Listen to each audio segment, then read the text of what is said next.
Well, thank you for the quality introduction. So for the last couple of months, I have been participating in every major religious and spiritual tradition. I have indulged in Quaker quarterly meetings, meditated at Buddha's Dharma talks, chanted at Hindu pujas, and even gave a testament at a Mormon sermon. You name it, I have preached it.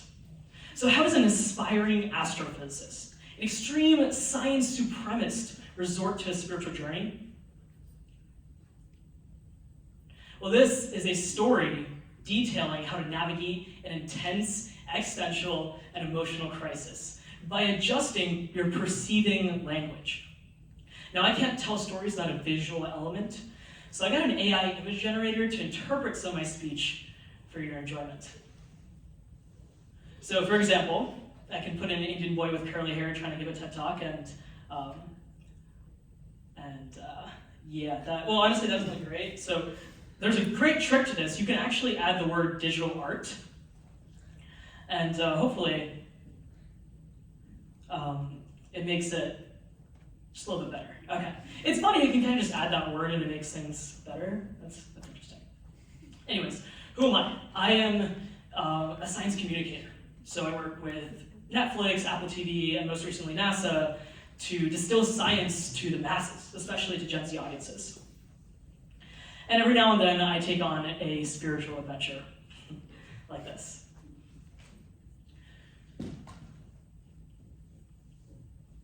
So step one, have a full-on existential crisis and realize that you are deeply unsatisfied. I highly recommend this for anyone. It's a great experience. I think it's something that we should all go through. I don't care how you do it. I think shrooms is a great way to do that, but for me it was a little bit more complicated.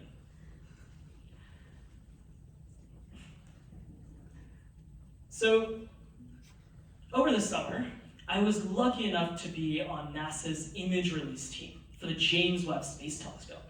That's that $12 billion project that took these really pretty space photos. Yeah. And you know what? Some of these photos, like this one, are totally worthy of existential crisis itself. This captures hundreds of galaxies. Yeah, so that was like me. But I think the real crisis happened behind the scenes. So astrophysicists generally keep to themselves, right? They keep to their equations. They're not particularly spiritual. They're on a mission to literally solve the universe. But on July 12th, the day the image release was, and the first telescope images were released, the astrophysicists and engineers had this beautiful, eternal bliss to them. An absolutely amazing gleam in their eyes of awe and wonder. They would hold doors open for everyone, laugh hysterically, and they were all noticeably, deeply grateful for everything they encountered that day. Keep in mind, these guys just were in their offices for 24/7 before this. They were full-on enlightened beings. Like, I swear, I had never seen that amount of bliss in someone, except when I saw a documentary about monks. So that's, like, it was mind-boggling. Now, me, on the other hand, I was a bit of a mess. For the first time ever, I thought I had everything I needed to make me happy. I was working my dream job, an exciting future, but still something was honestly really wrong. I was super unsatisfied. I needed more. I had been overstressing myself for months and was suffering with chronic stress and anxiety, and it's truly harrowing to be surrounded by extremely fulfilled individuals, expected to be like them, wanting to be as happy as them, and then realizing you are not even close to that expectation. It's almost like they had the word digital art added to their experience. And then I had the word dark added to my experience.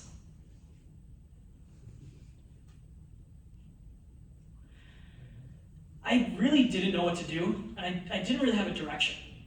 The only relative direction that I got was when I interviewed the telescope's head, Greg Robinson. He said, that was a spiritual journey. For the scientists, it definitely was. But I had no idea what that meant. And what does spirituality even mean in terms of science? And so for the next couple of weeks, I invaded astrophysicists' office and asked them these questions and other existential questions. And it's funny. It's really funny. They said the exact same thing.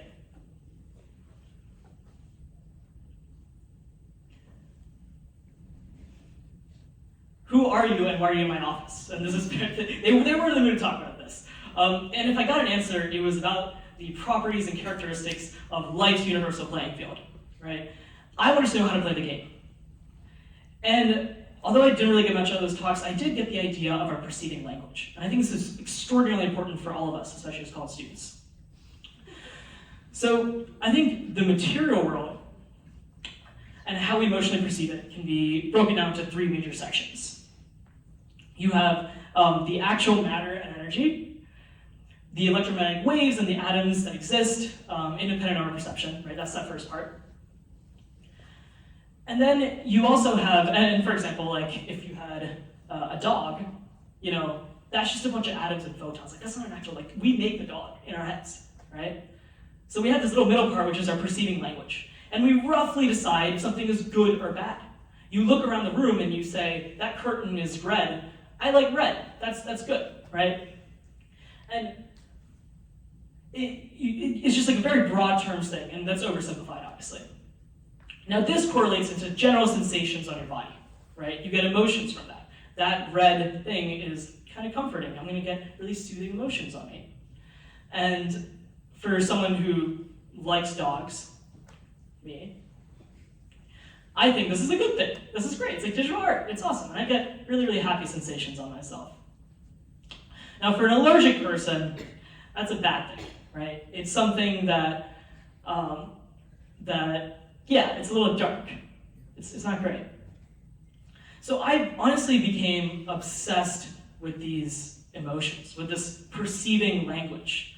I really, really wanted to know, how do we actually influence this?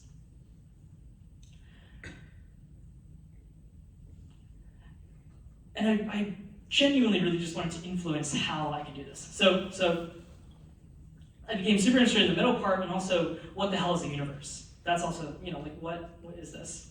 And NASA wasn't really promising answers, so I did the one thing that I knew how to do, and that's just move to the mountains and go on a spiritual journey. So I genuinely just moved to the mountains in the Appalachians, and I meditated in silence in meditation centers, and I backpacked across the Rockies by myself, and then danced in ecstatic dance rituals, just in search of some sort of answer in my head. And after I came back to New York, I continued this journey with an extremely open mind, asking spiritual leaders and attending different religious events.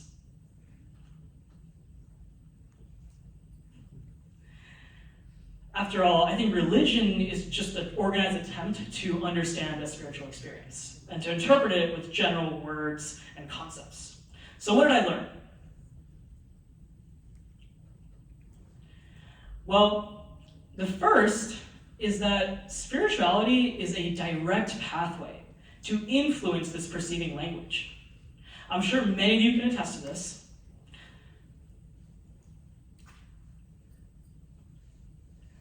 It's like adding the word digital art to your life. So after static dance rituals or yoga sessions, I frequently experienced these moments of enlightenment, a deep sense of gratefulness for everything around me. It's undeniable that those who are part of an organized religion or are spiritual are, on average, happier and more satisfied, and data totally backs us up. People with spirituality practices are up to 80% less likely to develop a substance dependence or experience of clinical depression, and that's from Columbia University. And this makes sense. Spirituality and religion checks off a lot of the human needs that we have in a positive way, and this positively influences our perceiving language. religions just kind of do it through different stories.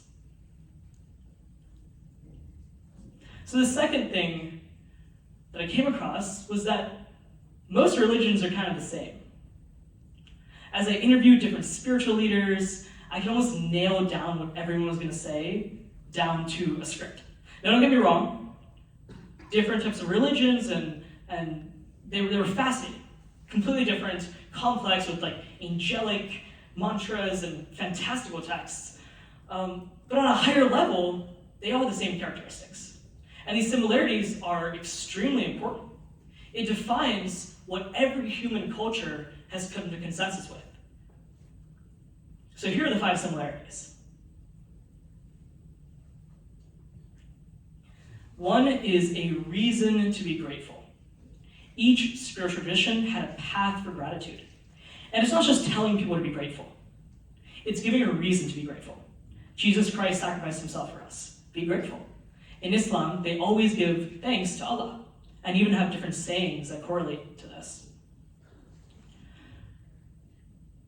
The second is a prayer or meditation. In Buddhism, we meditate for hours at a time. Hindus do pujas, and Quakers sit in silence for hours unless they have an inkling to speak from God. There's always some sort of way to tame and focus our ravenous minds. Now, third is a tremendous sense of community and belonging. Whether it's the idea of pre-class social time at Mormon church or youth nights with the Baha'i community, spirituality brings together a community of like-minded people. This fulfills our deep human desire for connection and social time.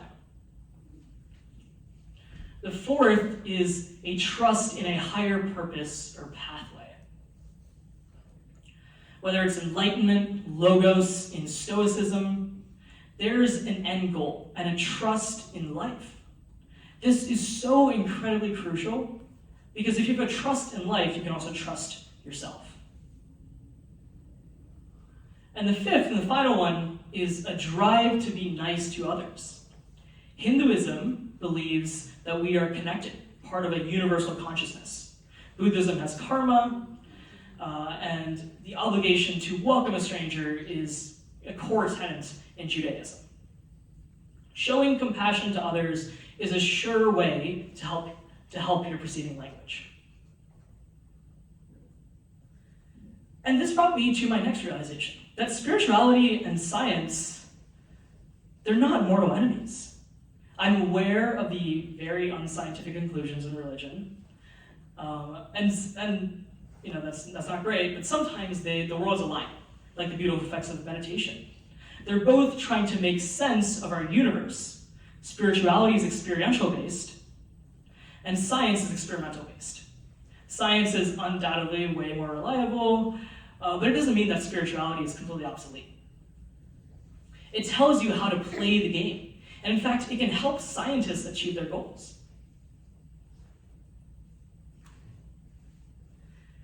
Einstein often talked about how he was deeply religious. He viewed the laws of physics as a sort of godlike figure.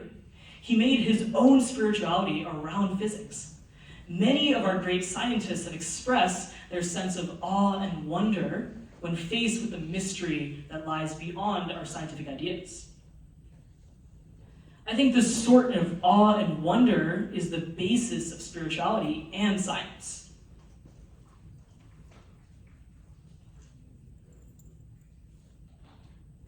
Science and spirituality are long-lost dance partners. And you know what? Those scientists at NASA on July 12th made their own spirituality practice around James Webb. I think Image Release Day was a truly spiritual experience. They were a community, chasing that goal, meditating on astrophysics.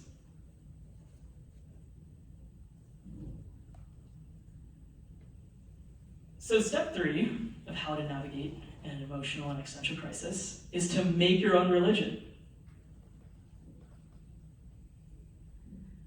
you don't have to join a religion, and oftentimes religion can be about power and control in society. Terrible things have been done in the name of religion. I never really got organized religion. It's like mass enlightenment. It's not going to work. I do think, although you shouldn't push an entire idea on a population, I think religion should be personalized. So that's why I created Amoghism. So Amoghism has some core tenets. One is that we are deeply grateful for the ability to explore space. We meditate on interstellar music, and we trust that space exploration is our higher purpose and pathway. And we deeply appreciate every human because we are all made of the same stardust. So again, you should make your own ritual. I want to become an astronaut filmmaker, and once I incorporate these spiritual practices into my work, and to service my life goals, I can accomplish them with a smile. The answer to influencing your perceiving language and solving an emotional and existential crisis is to make your own religion. Let's democratize religion and spiritual practices. Take in the ideas, the spiritual ideas, that resonate with you and align them with your own personal goals. You can align them with your everyday pursuits and also ethical beliefs. You may notice that more occurrences of that deep sense of awe and wonder would pop up. And through all this, I hope that you guys can influence how you perceive the world and influence your perceiving language. And also, of course, add the words digital art to the end of your life.